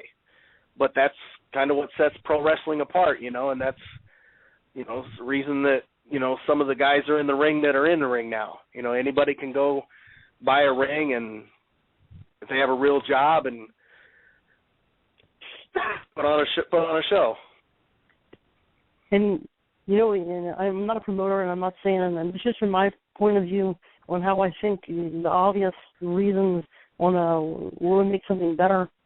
If you're a promoter, I believe you should, you know, watch the history that happened before in professional wrestling to kind of have an idea of what people would want to see. You know, having that kind of like inner passion inside of you, knowing what it would like. What I like to say is, if I'm not going to put it on a show, if I don't want to watch it either, you kind of know what people liked in the past versus what people might like today. And right. What worked in the past, a lot works in today's time. Well, and that's why one of the things I give my hats off to the NWA promoters right now is because if you watch the NWA Houston show, there's a good mixture of old school and new school. So they give the fans a mixture. So it's not all bland stuff. It's not all something like, okay, well, halfway through the show, they've seen this already. You know, you never know what you're going to get, and I respect that. You know, you're a fan of pro wrestling, but there's so many variations of it. If that makes sense. Now we mentioned. Absolutely. Now we mentioned your father earlier. How is your dad doing? What's he doing now? Well, he's at home in Houston, not doing too well. I mean, he's years ago he had a hip replacement from dropping all those years of dropping elbows onto people, and it just shattered his hip. So he got a hip replacement, and then the next day he's in the hospital still, and they tried picking him up and moving him, and they heard a pop but didn't think anything of it. So, you know, when they're trying to shift him around, and he's 400 pounds, right? You know, he's not a small guy. So the next, you know, later on that night, he's like, man, my leg is kind of sore. So they x-rayed, and they popped the hip out of socket after just putting it in. So they had to put it back in, and, you know, he swears up and down that damn doctor didn't he said, that damn doctor put my hip in crooked, my leg on crooked. So, you know, a little humor in there. He tries to be a little upbeat about stuff. But that on top of diabetes now and Agent Orange, and, you know, it's hard to see your dad like that. You know, I'm sure everybody out there listening now is kind of, you know, if you think you're your dad, you know, if you figure the strongest man you ever known, whether it be your dad or your father figure or just somebody you look up to, as literally, seriously, one of the strongest men you've ever known, to not be able to do the simple things that everybody takes for granted, it's really humbling. It's like, you know, you don't want to see him in that situation, and it's like, you know, he's walking around with a walker now, and I hate to say it, you know, but he's staying in good spirits. You know, he's always been a happy guy, helping people out, and goes to shows and still gives a lot of the kids, you know, inspiration and good words, and, you know, and tells some of the kids if they suck, you know, how they could do better, how they could suck less, you know, and just, you know, different things to help the kids out. Some of the kids take it positively, and some of the kids take it, you know, with the ego and, well, I don't like him, you know, rather than being positive and thinking, you know, this guy was trying to help me, you know, and that's kind of one thing that, you know, I had to deal with early on, and, well, I might still be dealing with it now is, you know, sometimes Dad is an honest guy. And if he said something to somebody and they took it the wrong way, they could take it out on me because, shoot, I just started in the business back then, you know, and they were the decision makers, and that kind of sucked. But, you know, that's one of the things that people see second-generation wrestlers as having a lot of things easy, but what they don't see is sometimes what their dads do can affect them negatively also, and they take it out on them. And that, you know, I'm kind of one of the only second-generation wrestlers that hasn't been given that opportunity. But I'm not bitter. You know, it is what it is. I've had fun. I've traveled the world, met a lot of great people, learned a lot, and blessed with a lot, you know. So I wouldn't do anything differently, I guess, you know. It would be nice to walk into Walmart and have a Chaz action figure on the shelf instead of some guy that you don't even know shouldn't be in the ring. But, you know, that's nothing you can do about it. You just take it in stride, right? Well, exactly. Now, you may not have the Chaz action figure, which I would probably purchase for my son because 3 years old and he sits and watches wrestling with me every Monday night. He watches. That's awesome, brother. So. Awesome. But you do have. I have seen this. In fact, I have one personally autographed. You do have the Texas family T-shirt. I do. How did you come up with that? And if anybody's interested in purchasing one, how can they get one? Well, they can actually go to PayPal. I was kind of brainstorming of something that maybe hasn't been done. And, you know, if people know about the Hearts, Canada and up north, but a lot of people don't really realize, because it's maybe not be spotlighted, that a lot of the great talent that has gone on since the 80s came from Texas. And a lot of them are families. So, you know, and there were some that I left off of the shirt because they weren't families. And, you know, like, the list is endless of people that have seen the shirt and they're like, well, what about this guy? Well, he's not family. He doesn't have a brother or sister or a cousin in wrestling. So, you know, I wanted to make some kind of heritage T-shirt and homage to, you know, the families and show the strength. And so we designed this shirt and put the families of an idea of where they're at in the state, and it just kind of took off. You know, I tried getting it to where I could put the individual names inside the letters. Say, for instance, in Funk, I tried getting the names in there, but the letters were so small that the names wouldn't fit to be legible. So then we turned to the alternative and put the names on the back, which, I mean, it's a piece of history. I look at it, that, you know, and one of the great things about it too is you could take this, if you're actually a connoisseur of pro wrestling, you could take this around to the different places and get all of us to autograph it, and just the nostalgia of that, you know, and having something that other people don't have or very few people have. I mean, to me, that's awesome.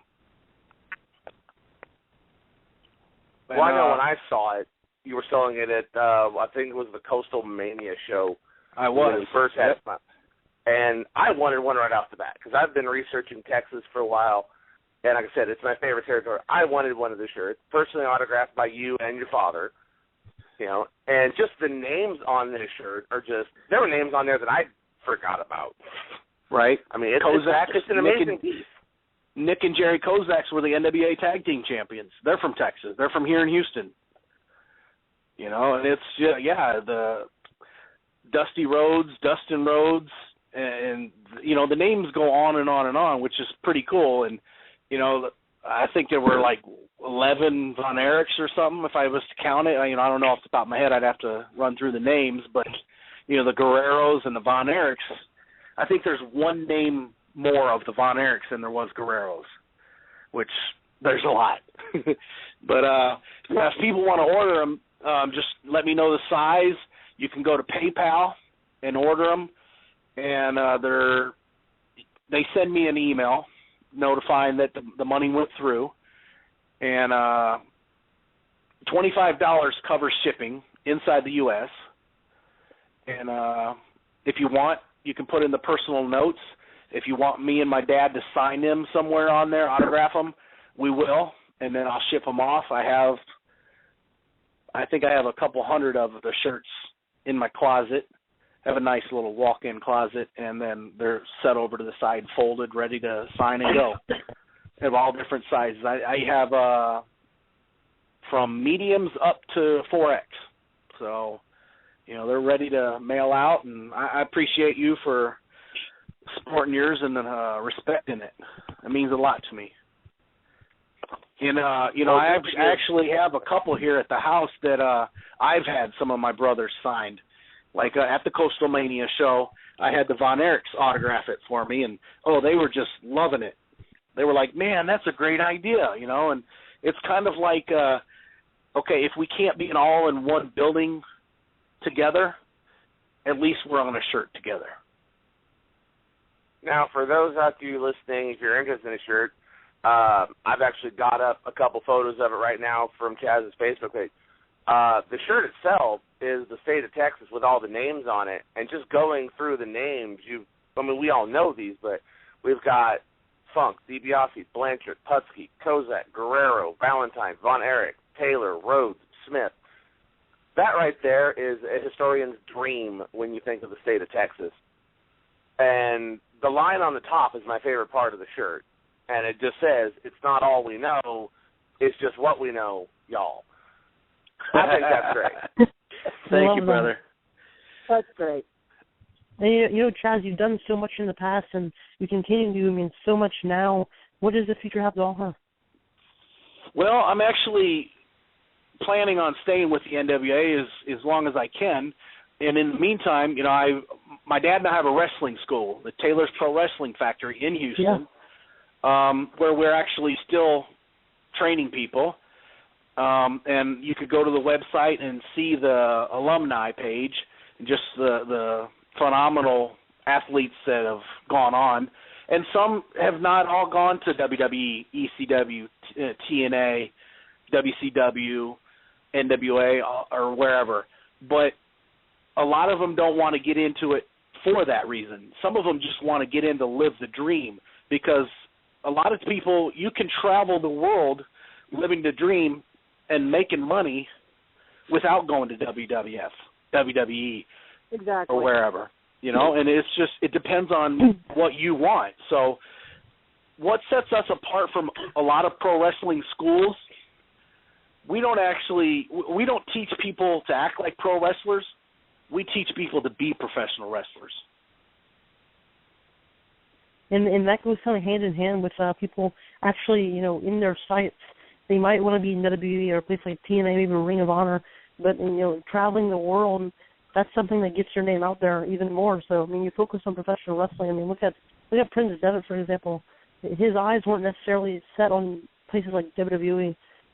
At first, he was focused on traveling the world, getting his skill set down to a T, and training in places like Germany, Italy, and South Africa, and a lot of places. A lot of foreign countries fly us in, which is really nice. There's a ton of places, and holding your craft in different places around the world is what's basically gonna get your name out there. People people within places like WWE, if you ever want to be there. Well,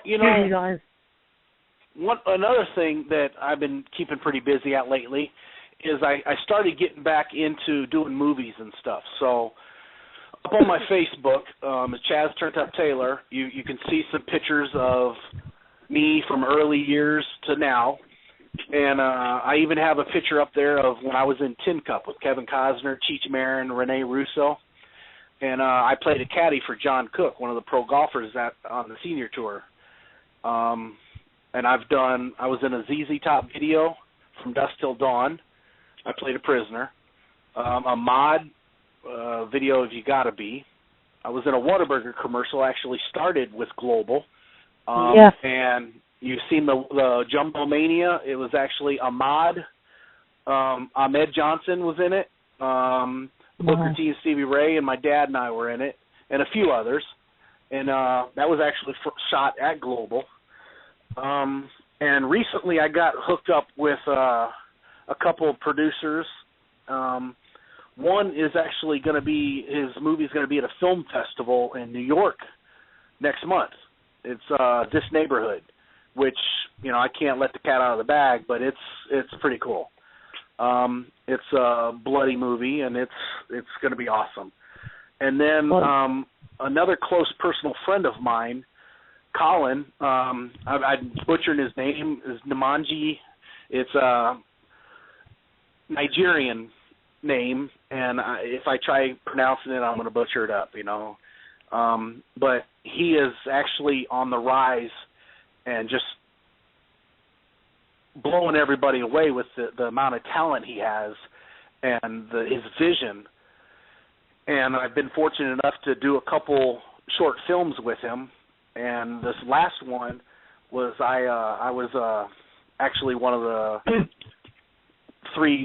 top three lead characters in the movie, which was my first movie with, you know, a monologue, and it was pretty awesome. It was one of the most fun times I've had in quite a while. And I got to actually just... What's that? Oh, I'm sorry, continue. It was one of the best times I've had because, you know, I could get out there and I could, like with wrestling, I could just let it flow.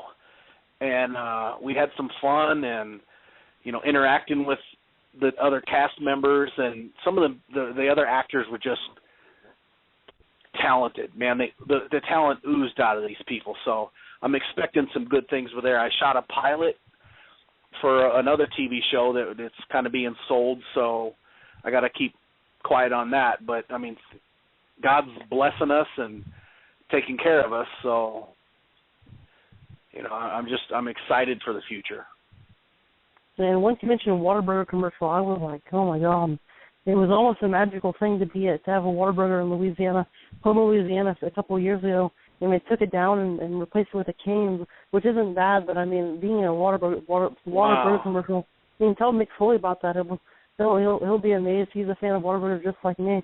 I just rare to find one in Louisiana. I know it's a little thing, but I mean, I love that, and the fact that you were in a commercial like that. Yeah. Well, and, you know, I can't even find the commercial now. Yeah. I've looked on YouTube. I've looked all over. And if any of your listeners can find it, please get me a copy. I mean, that was just, it was fun. Yeah, and I actually, they let us ad-lib, the cool part about it. They let us ad-lib. They didn't have a script. They just let us say whatever. So my dad did a commercial in Houston for an auto salvage place a few years earlier. And his line was, hey, wake up out there.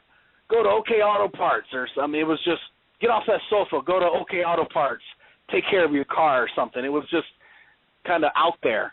But he's screaming, and the commercial was played all through the night.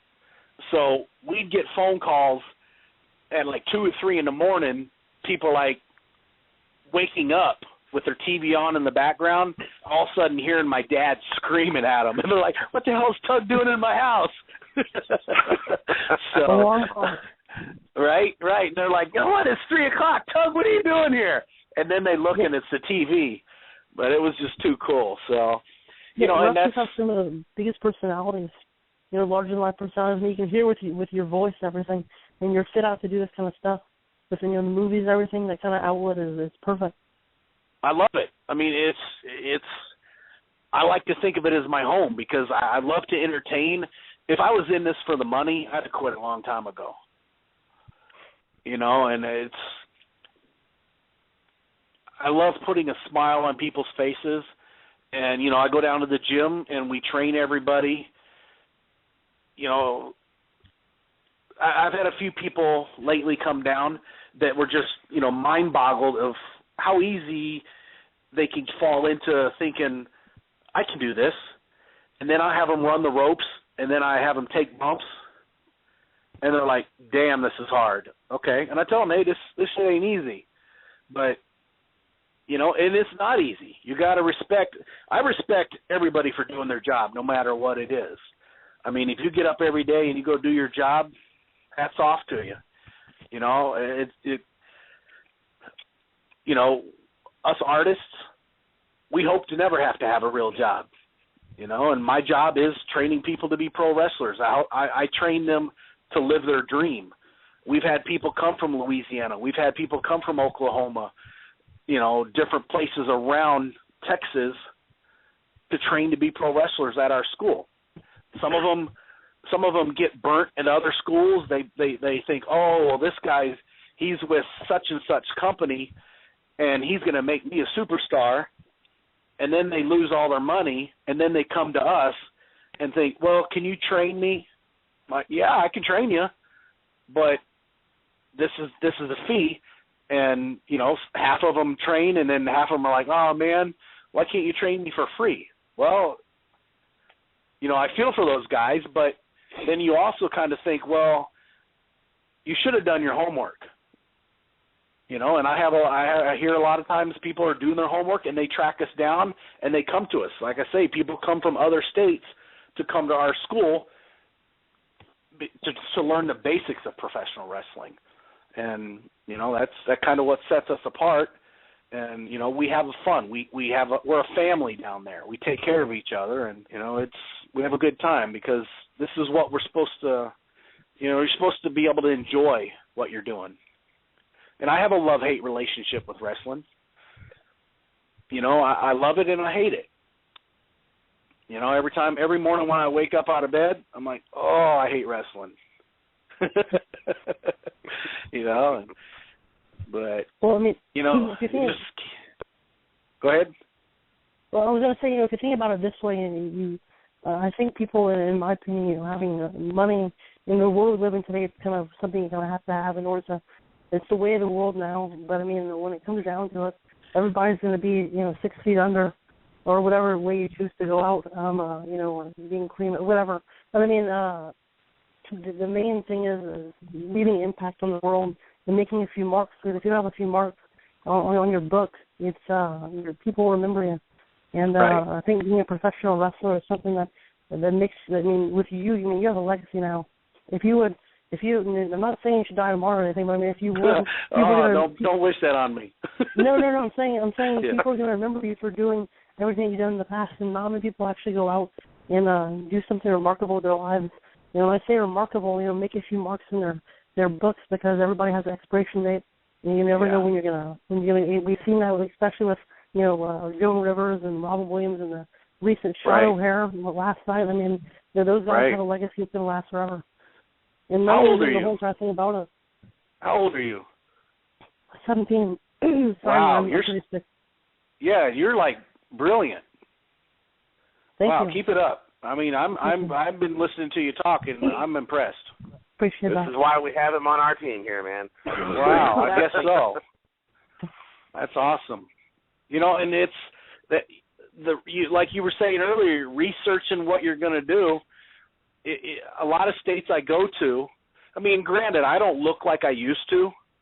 I mean, I've been wrestling 27 years, and everybody except Casey Kasem and a few people, their looks change, right? Michael J. Fox, he still looked the same, you know, at 30 as he did at 20. But, you know, I grant, you know, that I look a little different. I look kind of more like my dad back in Global now, which my beard's just a little bit cooler, though. And, you know, but I go a lot of different places, and people don't know me.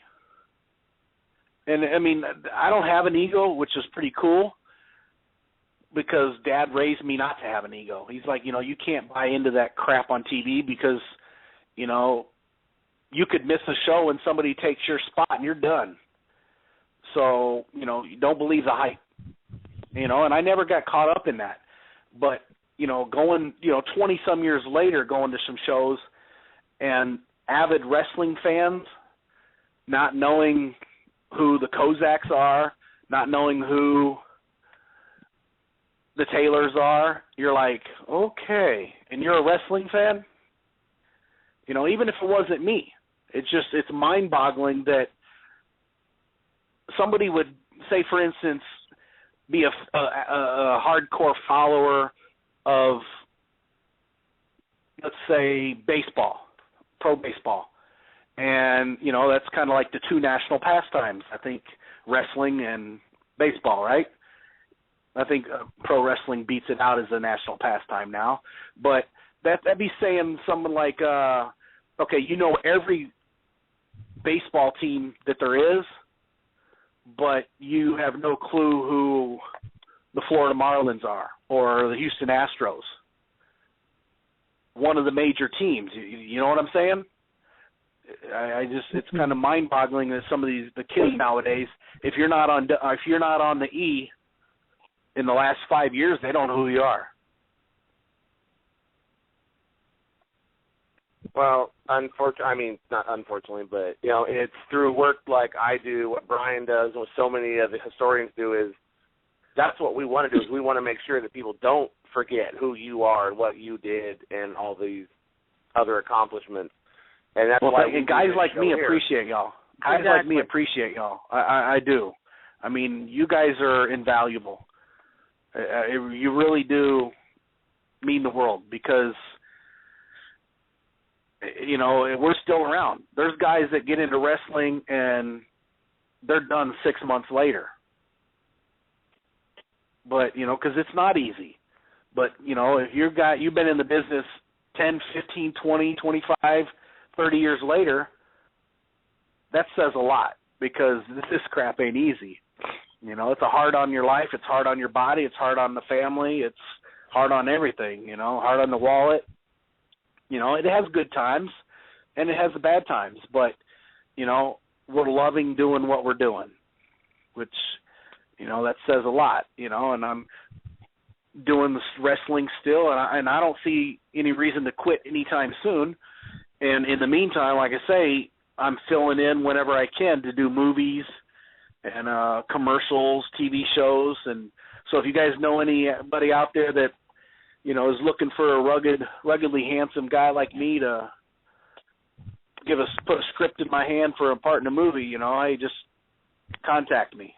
I'd greatly appreciate it. And, you know, if there's an agent out there that thinks, you know, hey, I can make money off of him, let's make money together. Let's do it together. You know, I don't mind I don't mind splitting some of nothing or some of something rather than all of nothing. Make sure to contact me. Well, man, I might have a couple names that I can help you out with there and all that, so we'll stay in touch. But we have to wrap this up. No, I'm serious, too. Unfortunately. We're getting down to the last few minutes here, but thank you for joining us, Chaz. I will be in touch with you. If you're interested, I think, speaking for Austin and Brian and myself, we would love to have you back on. Maybe if you can we can get your father to come on, too, just to hear some more stories about, you know, I would love to talk to Tug, man. Yeah. I love that guy in Global, too, you know what I mean? So if he can come on, we'd love to hear some more of the stories. And I want to thank you for joining us today, man. Awesome, brother. Thank you, everyone involved. Thank you. God bless y'all. Same here. Thank you. Same here to you. Yes.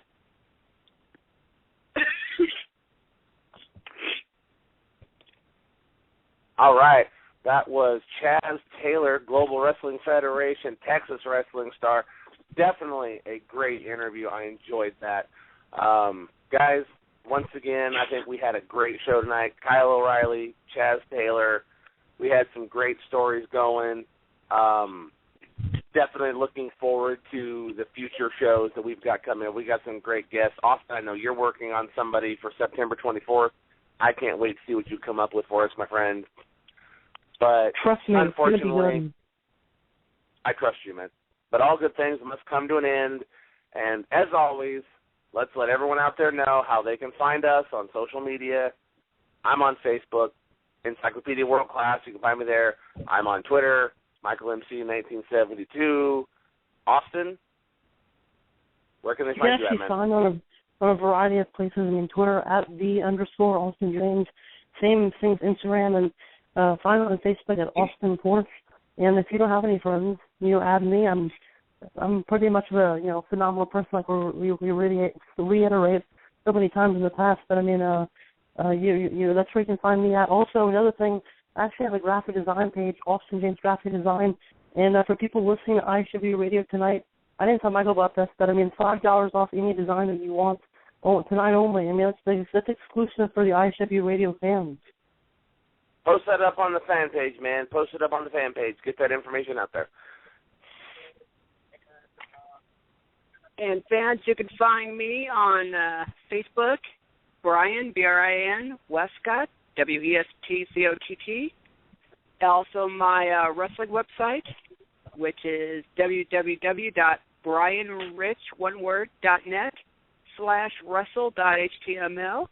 You could find out all the different title history information on all your favorite wrestlers. And yes, you could also find Joe Souza, Joesousa on Facebook. Love that. Joe S-O-U-S-A. There you go. It's like the Mickey Mouse Club. Before we wrap up real quick, I just want to say a quick congratulations to Michael Elliott and Elbow Productions. They met their goal for the Ivan Koloff documentary and have exceeded their goal for the Ivan Koloff documentary. Yeah. So cool. The movie will be made. I will get my flag. I'm going to proudly display my USSR flag signed by Ivan Koloff. Also, the Afterglow party is happening. You can go to Roxy's page. She's got all the information up. That is happening. I like to think we played a small part in that. Congratulations to everyone on those campaigns. Thank you to everyone who pledged or donated, wherever you want to put it. Thank you for making these things happen. This is why we do IHWE Radio. Like I told Chaz, we want to keep the memory alive. We want to keep the history going. I enjoy doing this every week. I want to be doing this 10 years from now, doing a retrospective on everything we've done. So thank you for joining us. Yes. I can see you waving that flag in your front yard with the Ivan Koloff USSR, but you're going to pass up and say, why are you waving that flag? Well, it has Ivan Koloff's signature on it, so I can do it.